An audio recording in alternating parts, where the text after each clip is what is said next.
Biomolecules का assignment करने जा रहे हैं और इसी असाइनमेंट को कल दिव्या, प्रज्ञा, शिक्षा और कौन एब्सेंट है? हाँ, तीनों बच्चों सुन लो बेटा, तुम्हारे लिए वीडियो बन रही है, तो इसलिए कल ये असाइनमेंट को लर्न करके आओगे बच्चों अच्छे से, और जो टेस्ट कराए उसको अच्छे से, उसमें से ही तुम्हारा एक कल टेस्ट होगा मिलकर, और साथ में याद करके आओगे बायोमोलिक्यूल्स के एमसीक्यूज। तो अगर आज याद है तो आज आपस में सुना लो, दिव्या प्रज्ञा एक दूसरे को सुना लो तुम, ठीक है? घर पे दिव्या प्रज्ञा। और शिक्षा, तुम अब घर में और कोई पढ़ा लिखा हो तो उससे कह के उसको सुनाओ, एमसीक्यू सुना लो बायोमोलिक्यूल्स के। और कल एक दूसरे को सुनाना अमीन्स के एमसीक्यूज, अमीन्स के याद करके आओगे बेटा, ये दोनों टेस्ट प्रिपेयर करके आओगे। अब देखो बेटा, पहले find out the following, find out from the following होना चाहिए बेटा, ये लैंग्वेज थोड़ी गलत हुई है। फाइंड आउट, हाँ फाइंड आउट, ये तो गड़बड़ हो रही है, नहीं ठीक है, हाँ वो मेरे को पढ़ते टाइम नहीं, सही है सही है। Find out of the following, दा लगना चाहिए कि find out of the following, मतलब फॉलोइंग में से पता करो कि कौन सा तो विटामिन है, कौन सा कार्बोहाइड्रेट है, कौन सा अमीनो एसिड है और कौन सा न्यूक्लिक एसिड है, ठीक है? अब मुझे तुम बता सकते हो ल्यूसीन क्या होता है? कोई बता सकता है ल्यूसीन तुमने किस में देखा था? देखो ल्यूसीन, और देखो जो विटामिन की टेबल भी है ना, उसमें भी क्या है कि विटामिन के नीचे नाम लिखे हुए हैं बेटा, पेपर में नाम से भी आया हुआ है, इसलिए मैंने नाम मेंशन किया। जैसे विटामिन ए को रेटिनोल भी कहते हैं, ठीक है? ऐसे ही विटामिन बी को राइबोफ्लेविन कहते हैं, ऐसे विटामिन सी को एस्कॉर्बिक एसिड कहते हैं, विटामिन डी को सनशाइन विटामिन कहते हैं क्योंकि सूरज की रोशनी से हमें वो मिलता है। तो ऐसे हर विटामिन का ना एक एक नाम भी नीचे लिखा हुआ है, तो उसको 2-4 बार ध्यान से पढ़ लो ताकि तुम्हें रिकॉग्नाइज रहे कि इसका ये नाम है, क्योंकि नाम से भी पेपर में आया है बेटा। तो और जो भी ऐसे ई मीन वाले पीछे होते हैं ना, एन ई करके आ रहा है, ज्यादातर वो सब अमीनो एसिड्स होती हैं, ऐसे एक पहचान ध्यान रखो। अब देखो जैसे ल्यूसीन है, आगे चल के इसमें एलेनिन है, ये दोनों ही हमारी क्या है इसमें? Amino acids. राइबोफ्लेविन अभी मैंने बोल दिया था, ये क्या है? अभी बोली थी मैं, ये विटामिन है, विटामिन बी होता है बेटा, ठीक है? तो ये हमारा ऐसे विटामिन है, तो इसमें ऐसे निकालना है राइबोफ्लेविन क्या है? विटामिन, ठीक है? काजल देख ले, तुम लिखो या ना लिखो, देख लो बेटा। हाँ, ल्यूसीन हमारी क्या है बेटा? Amino acid. एलेनिन भी क्या है? Amino acid. अच्छा, लैक्टोज क्या है? कार्बोहाइड्रेट। ग्लाइकोजन क्या है? एस्कॉर्बिक एसिड, ये विटामिन सी होती है बेटा, ठीक है? विटामिन सी को हम एस्कॉर्बिक एसिड कहते हैं। राइबोज, राइबोज विटामिन है, अच्छा कार्बोहाइड्रेट है ना, पेंटोस शुगर होती है। और राइबो न्यूक्लिक एसिड, ये न्यूक्लिक एसिड है ना, इसके नाम में ही आ रहा है। नेक्स्ट देखो, what are the differences between, ये सब डिफरेंसेस आए हुए हैं बेटा पेपर में कभी, क्योंकि देखो 2 या 3 नंबर की थी पहले तो ये यूनिट, अब बढ़ गई होगी, तो जब कई बार बस खाली एक डिफरेंस आ जाता था, तो डीएनए और आरएनए में डिफरेंस तो शायद सब अच्छे से याद कर लेंगे, है ना? आसान भी है और इम्पोर्टेंट भी है क्वेश्चन। न्यूक्लियोटाइड और न्यूक्लियोसाइड में भी डिफरेंस आ जाता है बेटा, तो बहुत आसान सा है। बताओगे कि न्यूक्लियोटाइड और न्यूक्लियोसाइड में एक बेसिक डिफरेंस क्या है? बस एक ही डिफरेंस है, क्या है वो डिफरेंस? ध्यान है किसी को? बता सकता है कोई? अच्छा, तो न्यूक्लियोटाइड क्या होता है, चलो ये बताओ। उस दिन मैंने पूछा था, दिव्या ने बहुत अच्छे से आंसर किया था, मैंने पूछा था न्यूक्लियोटाइड क्या होता है। अब दिव्या घर बैठ के तो आंसर कर देगी, है ना दिव्या? चलो अब तुम सब बताओ, तुम में से बताओ न्यूक्लियोटाइड क्या होता है बेटा? अच्छा चलो, 3 चीजों से मिलकर बनता है एक न्यूक्लियोटाइड। हाँ, तो वो 3 चीजें कौन कौन सी होती हैं बच्चों? बेस, ठीक है, शुगर, एक और क्या? तीसरी चीज कौन सी होती है उसमें बताओ? अच्छा चलो, बेस और शुगर सबको पता है ना? जब बेस और शुगर आपस में मिलते हैं उसी को न्यूक्लियोसाइड कहते हैं। जब खाली बेस और शुगर मिले तो दैट इज न्यूक्लियोसाइड। अब उस बेस और शुगर के साथ फॉस्फेट ग्रुप भी जब मिल जाता है देन इट बिकम न्यूक्लियोटाइड, ठीक है बेटा? ध्यान करो, ऐसे पीछे एक स्ट्रक्चर भी है कि जैसे ये हमारी राइबोज शुगर थी, तो यहाँ पर तो हमारा बेस लगा रहता है ना? तो ये जो बेस, ये वाली यूनिट हमारी क्या है? न्यूक्लियोसाइड है। कुछ नहीं है, तुम्हें जरूरी नहीं ऐसे बनाओ, ऐसे बनाकर दिखा दो कि ये हमारी क्या है? शुगर, और शुगर से क्या जुड़ा हुआ है? बेस। तो ये तो हमारा क्या है, न्यूक्लियोसाइड। अब जब इसके साथ फॉस्फेट ग्रुप भी हमारा जुड़ जाता है, कौन सा होता है बेटा, फॉस्फेट। तो फॉस्फेट ग्रुप भी जब जुड़ जाता है तो वो हमारा होता है न्यूक्लियोटाइड। तो अ nucleotide without phosphate group is called nucleoside. ठीक है बेटा, तो न्यूक्लियोसाइड हमारा छोटा होता है और उसमें जब फॉस्फेट ग्रुप भी जुड़ जाता है तो वो हमारा न्यूक्लियोटाइड होता है। बस ये ही लिखना है इसमें। ठीक है, तुम देखोगे तो जब न्यूक्लिक एसिड जिस पेज पर स्टार्ट है उसमें लिखा भी हुआ है कि न्यूक्लियोसाइड है, ये न्यूक्लियोटाइड है। ठीक है, मोनोसैकेराइड और पॉलीसैकेराइड, बट डेफिनेशन लिख देना दोनों की। ठीक है ना, फाइब्रस और ग्लोबुलर प्रोटीन, उसमें भी तुम डेफिनेशन लिख दो, बट एग्जाम्पल भी जरूर ही लिखना बेटा, क्योंकि एग्जाम्पल पर क्वेश्चन आया हुआ है कि भाई ये कौन सी प्रोटीन होती है, जैसे करके उसने दे दिया कि भाई केराटिन कौन सी प्रोटीन होती है, तो केराटिन बालों में होती है, बाल ऐसे लंबे लंबे थ्रेड लाइक स्ट्रक्चर होता है, तो कैसी होगी, फाइब्रस प्रोटीन होगी। जो भी इनसॉल्युबल प्रोटीन्स हैं, मतलब जो पानी में नहीं घुलती हैं, वो हमारी सारी फाइब्रस प्रोटीन्स होती हैं, और जो पानी में घुल जाती हैं वो हमारी ग्लोबुलर प्रोटीन होती है। जैसे देखो ब्लड पानी में घुल जाता है, डिसॉल्व हो जाता है, तो ब्लड में हीमोग्लोबिन होता है। अंडे का जो येलो वाला पार्ट है, मिक्स करते हैं तो पानी में मिक्स हो जाता है, तो एल्ब्यूमिन है, हीमोग्लोबिन है, तो ये वाटर सोल्यूबल प्रोटीन्स होते हैं and they are globular protein. जो गोल गोल सी हैं वो ग्लोबुलर, जो धागे धागे सी हैं वो फाइब्रस, ऐसे भी हम पहचान सकते हैं। ठीक है, अच्छा ये ऊपर primary structure and secondary structure of protein, तो ये तुम्हारा उसमें थोड़ा सा बड़ा भी मिलेगा तुम्हें करने में। ठीक है ना, पर मेन भी बता सकते हो। देखो प्राइमरी स्ट्रक्चर तो बेसिकली अमीनो एसिड्स कौन कौन सी हैं, कितनी हैं, कैसे अरेंज्ड हैं। जब हम अरेंजमेंट ऑफ अमीनो एसिड्स को देखते हैं एक प्रोटीन के अंदर, तो वो उसका प्राइमरी स्ट्रक्चर होता है। अब अमीनो एसिड ने आपस में जुड़कर एक चेन बना ली, अब वो चेन आपस में कैसे अरेंज है, वो अरेंजमेंट हम पढ़ते हैं अंडर सेकेंडरी स्ट्रक्चर। अब वो चेन आपस में ऐसी भी अरेंज हो सकती है कि ऐसे एक दूसरे के साथ ऐसे स्टैक्ड टुगेदर हो, और ऐसी भी अरेंज हो सकती है कि इस तरीके से ऐसे ग्लोबुलर ऐसे इस तरीके से घूम जाती हैं, और यहाँ का एक अमीनो एसिड इसकी चौथे अमीनो एसिड के साथ हाइड्रोजन बॉन्ड बनाकर जुड़ रही होती है।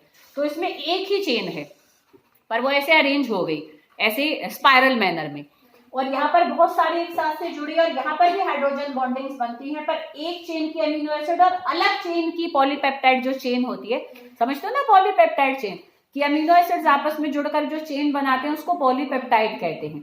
अब पॉलीपेप्टाइड चेन्स आपस में कैसे अरेंज है वो हम देखते हैं अंडर सेकेंडरी स्ट्रक्चर। तो जब बहुत सारी और एक दूसरे के साथ ऐसे एक दूसरे के साथ पैक्ड होती हैं और आपस में हाइड्रोजन बॉन्ड बना रही होती है, तो उसको इंटरमोलिकुलर हाइड्रोजन बॉन्डिंग कहेंगे, कि दो अलग अलग के बीच में हुई, या with in the same chain हुई, इसको इंट्रामोलिकुलर हाइड्रोजन बॉन्डिंग कहेंगे। ठीक है, मैंने शायद वीडियो बनाते टाइम इनको डिफरेंस के मैनर में भी बोल रखा है कि इसमें इंट्रामोलिकुलर हाइड्रोजन बॉन्डिंग होती है, इसमें इंटरमोलिकुलर हाइड्रोजन बॉन्डिंग होती है। ठीक है ना, इसमें इंटर और इसमें इंट्रा। और भी बताया था कि इसमें आर ग्रुप बड़े होते हैं, जो अकेला होगा ना इसमें आर ग्रुप बड़े होते हैं, तभी वो बड़े के कारण कई सारी चेन एक साथ नहीं आ पाती। तो बड़ा जैसे इसका यहाँ निकल गया, इसका यहाँ निकल गया, इधर उधर निकलते चले गए। तो जब बड़े आर ग्रुप होते हैं तो फिर वो इस वाले पैटर्न को फॉलो करता है। इसमें दो पार्ट थे ध्यान तक, बीटा प्लीटेड शीट स्ट्रक्चर और एक हमारा अल्फा हेलिक्स स्ट्रक्चर। तो ये अल्फा हेलिक्स है कि हेलिक्स की फॉर्म में ऐसे स्पाइरल मैनर में। बीटा प्लीटेड शीट जैसे पर्दे के ऐसे फोल्ड होते हैं ना, उनको प्लीटेड फोल्ड्स कहते हैं, तो इसलिए इसको हम प्लीटेड स्ट्रक्चर कहते हैं कि ऐसे ऐसे ऐसे करके चेन अरेंज होती है। ठीक है बेटा, तो ये हमारा बीटा प्लीटेड फोल्ड है और ये हमारा अल्फा हेलिक्स है। ये कब होता है? जब आर ग्रुप होंगे बड़े, ये जब होगा जब आर ग्रुप होंगे छोटे। ठीक है, इसमें थ्रेड लाइक अरेंजमेंट है, इसमें स्पाइरल अरेंजमेंट है, इसमें इंट्रामोलिकुलर हाइड्रोजन बॉन्डिंग है, इसमें इंटरमोलिकुलर हाइड्रोजन बॉन्डिंग है। ऐसे 3 पॉइंट हम इनके डिफरेंस के इसमें दे सकते हैं। ठीक है बेटा, draw the structure of glucose and lactose, तो बना लोगे बेटा स्ट्रक्चर तो। ठीक है, what is glycosidic linkage, peptide bond या अमाइड लिंकेज और फॉस्फोडाइएस्टर लिंकेज। बस ये बता दो किस किस में होती है। बता, ग्लाइकोसिडिक लिंकेज किस में पाई जाती है? ग्लाइकोसिडिक लिंकेज किस में पाई जाती है बताओ तुम। अच्छा, इसमें कौन कौन से पढ़े हमने बायोमोलिक्यूल में? कार्बोहाइड्रेट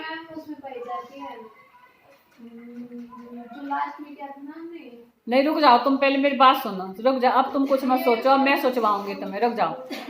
एक हमने इसमें कार्बोहाइड्रेट्स पढ़े, एक प्रोटीन्स पढ़े, एक न्यूक्लिक एसिड्स पढ़े, एक विटामिन्स पढ़े। ये मेन हमने 4 पढ़े हैं, ठीक है। अब बेटा ये जो लिंकेज है कि देखो चाहे कार्बोहाइड्रेट है, चाहे प्रोटीन है, चाहे न्यूक्लियोटाइड है, ये क्या है, पॉलीमर्स हैं बेसिकली, कि बहुत बड़े बड़े मॉलिक्यूल हैं जिसमें छोटे छोटे यूनिट आपस में जुड़ी हुई हैं। तो कार्बोहाइड्रेट में सबसे छोटी यूनिट क्या होती है? मोनोसेक्राइड, ठीक है। तो मोनोसेक्राइड्स आपस में जिस बॉन्ड के थ्रू एक दूसरे से जुड़ते चले गए, वो ही तो ग्लाइकोसिडिक लिंकेज थी बेटा, है ना। ध्यान, जो बाद में मैंने तुम्हें स्ट्रक्चर कराए थे उसमें मैंने लिखा हुआ है ना ऐसे करके छांट के, ग्लाइकोसिडिक लिंकेज है। तो सिंपल इन तीन को पकड़ना है कि कार्बोहाइड्रेट, प्रोटीन, न्यूक्लियोटाइड, इन तीनों के अंदर कौन कौन सी बॉन्ड होती हैं। कार्बोहाइड्रेट्स के अंदर होती है ग्लाइकोसिडिक लिंकेज, प्रोटीन के अंदर होती है पेप्टाइड बॉन्ड या अमाइड लिंकेज, और न्यूक्लिक एसिड्स में होती है फॉस्फोडाइएस्टर लिंकेज। फॉस्फोडाइएस्टर लिंकेज की डेफिनेशन एकदम कंप्लीट 2 लाइन की लास्ट पेज पर लिखी हुई है बायोमोलिक्यूल्स के। पेप्टाइड बॉन्ड की भी तुम्हें प्रोटीन्स की शुरू में मिल जाएगी। ग्लाइकोसिडिक लिंकेज को वहां लिखा हुआ है बेटा जहां तुम्हारा स्टार्च और वो तुम्हें पॉलीसेक्राइड करवा रखी है ना, पॉलीसेक्राइड के अंदर तुम्हें शुरू में मिलेगा ग्लाइकोसिडिक लिंकेज। ये तो सिंपल याद रखो, the bond between monosaccharides in A carbohydrate is called glycosidic linkage. The bond between amino acids in A protein is called amide linkage या पेप्टाइड बॉन्ड। समझ में आ रही बेटा बात? न्यूक्लिक एसिड में क्या होती है, हमारी जो मोनोमर यूनिट्स होती हैं, जो सबसे छोटी यूनिट होती है वो न्यूक्लियोटाइड होती है। प्रोटीन में सबसे छोटी यूनिट क्या होती है, अमीनो एसिड्स। कार्बोहाइड्रेट में सबसे छोटी यूनिट क्या होती है, मोनोसेक्राइड्स, ठीक है ना बेटा। तो न्यूक्लिक एसिड को हम फॉस्फोडाइएस्टर लिंकेज को कैसे डिफाइन करेंगे, a bond between nucleotides in A nucleic acid is called phosphodiester linkage. समझ में आई बेटा बात? तो कार्बोहाइड्रेट्स में जो मोनोसेक्राइड्स के बीच की बॉन्ड होती है वो ग्लाइकोसिडिक बॉन्ड, प्रोटीन्स में जो अमीनो एसिड्स के बीच की बॉन्ड होती है वो पेप्टाइड बॉन्ड, न्यूक्लिक एसिड में जो न्यूक्लियोटाइड्स के बीच में बॉन्ड होती है वो फॉस्फोडाइएस्टर लिंकेज होती है। क्लियर? कौन सी वाली? नहीं बेटा, उसमें 2 चीजें ऑलरेडी जुड़ी हुई आती हैं, मतलब 3 आपस में मिलकर ही वो तो एक न्यूक्लियोटाइड है जिसमें तीनों जुड़ गई, तो वो 3 से जुड़कर जो एक यूनिट बनी न्यूक्लियोटाइड, तो एक न्यूक्लियोटाइड और दूसरे न्यूक्लियोटाइड के बीच में जो बॉन्ड है that is phosphodiester linkage. With in the nucleotide क्या है उससे हमें मतलब नहीं है, वो तो बने बनाए आएंगे, फिर न्यूक्लियोटाइड आपस में जुड़ते जाएंगे, ठीक है बेटा। जैसे भाई अमीनो एसिड है तो अपने आप में 4 ग्रुप को ले हुए हैं, तो हमें उससे मतलब नहीं है, पूरा मिलकर एक बनी ना अमीनो एसिड, फिर अमीनो एसिड्स आपस में जिस बॉन्ड से जुड़ रही हैं दैट इज अमाइड लिंकेज, ठीक है। CONH करके देखो वो जगह जगह ऐसे बनेगी, CONH करके, ठीक है ना बेटा।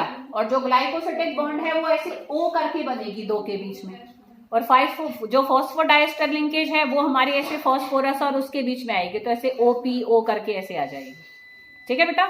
तो ये हमारा था सेकंड क्वेश्चन, नहीं 3rd हो गया, नहीं 4th भी हो गया।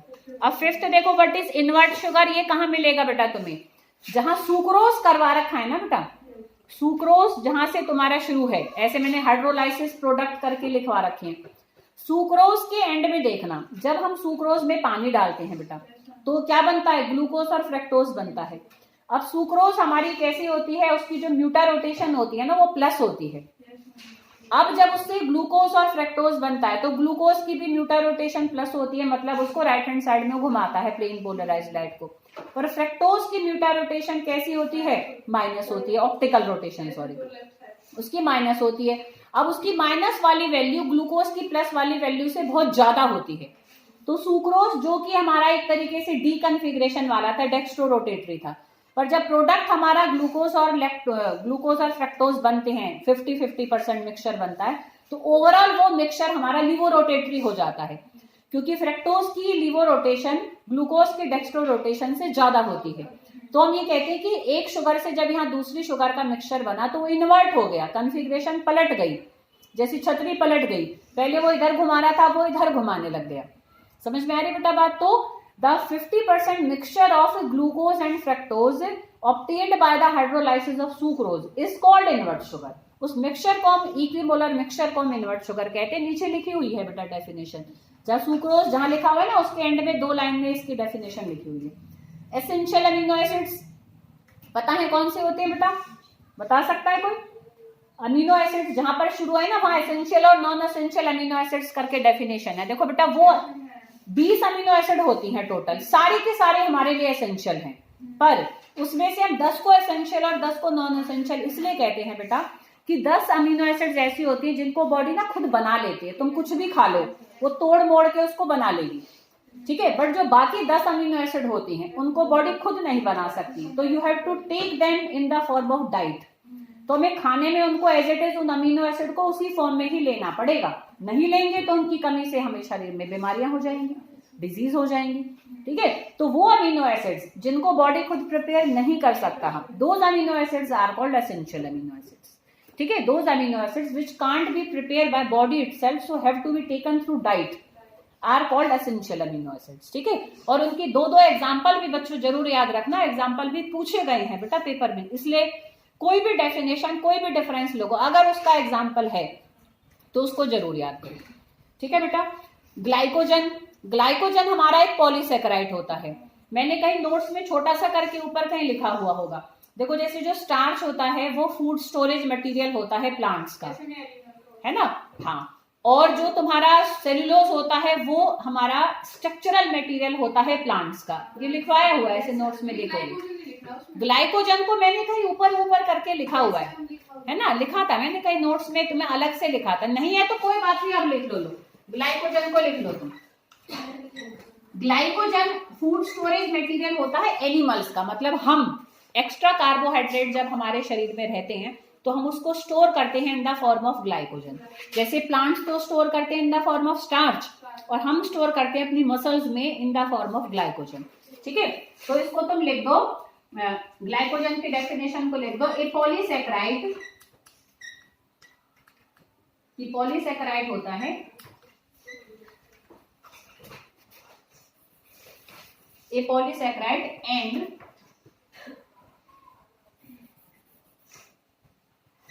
storage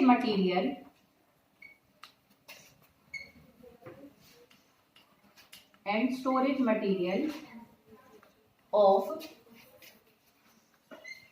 carbohydrate in animals। तुम देखना, वैसे मुझे अभी भी ऐसा ध्यान है, लिखा हुआ है मैंने कहीं, वीडियो में बता रखा है, तो वीडियो में को दोबारा देखकर उसमें कुछ वैसे और एक्स्ट्रा कुछ नहीं होगा, और ये भी ग्लूकोज का पॉलीमर होता है, ठीक है, it is also a polymer of glucose, ठीक है बेटा। तो इतना लिख दो, कोई दिक्कत नहीं, बस खाली एक डेफिनेशन लिखनी है। नेक्स्ट देखो बेटा, डीनेचुरेशन ऑफ प्रोटीन, ये बहुत काफी इंपॉर्टेंट है, डीनेचुरेशन प्रोटीन बहुत बार पूछा हुआ है, ठीक है। जैसे कि हम अंडे से ऑमलेट बना लेते हैं, डीनेचुरेशन मतलब उसका नेचर बदल जाता है, कि जो प्रोटीन हमारी पहले ग्लोबुलर थी, पानी में घुल रही थी, वो हमारी फाइब्रस में चेंज हो जाती है, जैसे ऑमलेट पानी में नहीं घुलता पर अंडे का येलो पार्ट घुल जाता है, ठीक है। कैसे बदलता है, या तो हम गर्म कर दें प्रोटीन को, जैसे ऑमलेट बनाते हैं तो गर्म करते हैं, या हम कोई एसिड डाल दें, जैसे हम दूध से पनीर बनाते हैं तो दूध में लैक्टोएल्ब्यूमिन नाम की प्रोटीन होती है बेटा, जो कि नींबू डालने से क्या है वो ग्लोबुलर से फाइब्रस में चेंज हो जाती है, मतलब सॉल्युबल से इनसॉल्युबल बनेगा। तो ऑन हीटिंग और बाय एडिशन ऑफ एसिड और alkali, if the structure of protein get changed, ठीक है, it become insoluble from soluble, कि सोल्युबल से अगर इनसॉल्युबल बन जाए तो such phenomenon is called denaturation of protein, या ऐसी जो प्रोटीन बनती है that protein is called denatured protein. देखो इसी के नीचे मैंने लिखा रीनेचुरेशन ऑफ प्रोटीन, ये भी बिल्कुल नीचे एक लाइन में लिखा है, मैंने नोट्स में मिलेगा तुम्हें, क्योंकि ये पेपर में एक बार आया था तो मैंने नीचे लिख दिया था, the reverse phenomenon of denaturation. अब जैसे ऑमलेट और पनीर में तो नहीं है पॉसिबल कि ऑमलेट से मैं दोबारा अंडा बना दूं या पनीर से दोबारा दूध बना दे, पर कुछ ऐसी भी हमारे डीनेचुरेशन होते हैं कुछ प्रोटीन्स में केमिकली की रिएक्शन, अगर हम उसमें कोई और रिएजेंट डाल दें, जैसे एसिड डालने से कुछ बना तो एल्कली डालने से दोबारा से वो मिल जाएगा, ठीक है। तो अगर रिवर्स प्रोसेस हो जाए किसी प्रोटीन में डीनेचुरेशन की तो उसको हम रीनेचुरेशन ऑफ प्रोटीन कहते हैं, ठीक है। सिंपल लिख देना, इसको लिखा भी होगा नोट्स में, ये पक्का लिखा है मुझे ध्यान है, the reverse process of denaturation is called renaturation of protein, ठीक है। What are hydrolysis products of, तो इसमें बस तुम्हें बताने पानी डालने से इसमें कौन कौन से मोनोसैकेराइड्स मिलेंगे, बताओ। लैक्टोज में पानी डालने से कौन कौन से मिलेंगे, या मैं कहूँ लैक्टोज किस किस मोनोसेक्राइड से मिलकर बनती है, वो ही हमें पानी डालने से मिलेगी। तो लैक्टोज में कौन कौन से मोनोसेक्राइड होते हैं बताओ? ग्लूकोज और गैलेक्टोज, ठीक है। और माल्टोज में कौन से दोनों होते हैं? दोनों ही ग्लूकोज होते हैं, ठीक है। और सुक्रोज में फ्रक्टोज, ठीक है। और स्टार्च में, स्टार्च खाली ही ग्लूकोज से मिलकर बनता है बेटा, लिखा नहीं है कि it is a polymer of glucose. जब तुम स्टार्च का चाहे अमाइलोज यूनिट हो चाहे अमाइलोपेक्टिन हो, दोनों में ये देखो सारे ग्लूकोज है। मैंने तुम्हें स्ट्रक्चर भी बताया था, अमाइलोज में एक ग्लूकोज दूसरी ग्लूकोज C1 C4 लिंकेजेस से जुड़ते हैं, और अमाइलोपेक्टिन में कई सारी चेन्स होती हैं। तो विद इन चेन तो C1 C4 लिंकेज ही होती है, पर between the chains C1 C6 linkage होती है। मैंने वीडियो भी बनाकर भेजी थी ना, तो तुम उसको चाहो तो दोबारा देख सकते हो। गिव डेफिशिएंसी डिजीज ऑफ, बेटा ये वाली डेफिशिएंसी डिजीज कुछ जरूर अच्छे से याद रखना बेटा, पूछ लेते हैं इनको, ठीक है। What are functions of carbohydrates and proteins, तो ये भी सीधे सीधे लिखे हुए हैं नोट्स में, 3-3 4-4 5-5 तुम फंक्शंस को लर्न कर लो, ठीक है। इतना ही याद करके आओ तुम, बस डेफिशिएंसी डिजीज कोशिश करो सारे विटामिन की याद कर लो। नहीं फंक्शंस लिखे हुए हैं। कार्बोहाइड्रेट हमारी बॉडी में कहाँ कहाँ इस्तेमाल हो रहे हैं भाई? कार्बोहाइड्रेट मेन तो बायोफ्यूल है, इसके जलने से तो हमें एनर्जी मिल रही है। फिर एटीपी में भी हमारा एडिनोसिन ट्राइफॉस्फेट होता है, तो उसमें भी हमारी शुगर होती है। जो हमारी न्यूक्लिक एसिड्स हैं, डीएनए आरएनए, उनमें भी तो राइबोस डीऑक्सीराइबोस शुगर होती है, तो वहां भी इसका एक ही फंक्शन है। स्टोरेज मटेरियल के फॉर्म में स्टार्च के रूप में प्लांट्स में रहता है, एनिमल्स में ग्लाइकोजन के रूप में रहता है। स्ट्रक्चरल मटेरियल भी बिहेव करता है in form of cellulose in plants. तो ये सब इसके फंक्शंस हैं, ठीक है बेटा। जहां कार्बोहाइड्रेट खत्म है वहां उसके फंक्शंस हैं, जहां प्रोटीन खत्म है वहां उसके फंक्शंस लिखे हुए हैं, ठीक है। तो इनको भी याद करेंगे, ठीक है। तो कल बेटा ये 8 क्वेश्चन और जो टेस्ट हुआ है, देखो बेटा जाके अपना आराम से सच में एक शेड्यूल बनाओ, अपना चाय पियो कॉफी पियो और एक बार लगकर बैठ जाया करो। उस टाइम जब पढ़ते हो बिल्कुल भी टाइम को वेस्ट मत किया करो, पूरा फोकस होकर पढ़ोगे ना बेटा, तो कम टाइम में भी तुम अच्छा निकालोगे। तुम इधर उधर होते रहोगे, अभी तक ऐसे समझते रहोगे ले कर लेंगे अभी तो बहुत टाइम है बेटा, फिर वो टाइम ऐसे ही चला जाएगा, तुम्हें पता भी नहीं लगेगा कब पेपर सिर पे बैठे होंगे, ठीक है। फिर जो पैनिक सिचुएशन बनेगी ना, फिर होपलेस होकर और गड़बड़ करोगे। तो इसलिए अभी टाइम है, अभी जो भी जैसे करा रहे हैं ना बेटा उसको एकदम पर फॉलो करो, समझ रहे हो बेटा। कि हम कोई भी अपने एम बनाएं, अगर हम उसको ऑनेस्टली फॉलो नहीं करेंगे तो तुम्हारे एम बनाने का कोई फायदा नहीं है। छोटे बनाओ चाहे एम, पर उसको ऑनेस्ट, उसमें ऑनेस्टी होनी चाहिए बेटा, उसके फॉलो अप में। तुम्हारी अगर फॉलोइंग अच्छी होगी तो मतलब ही नहीं है बेटा चीजें पूरी ना हो, ठीक है। तो सब अच्छे से दोनों चीजों को कल लर्न करके आएंगे।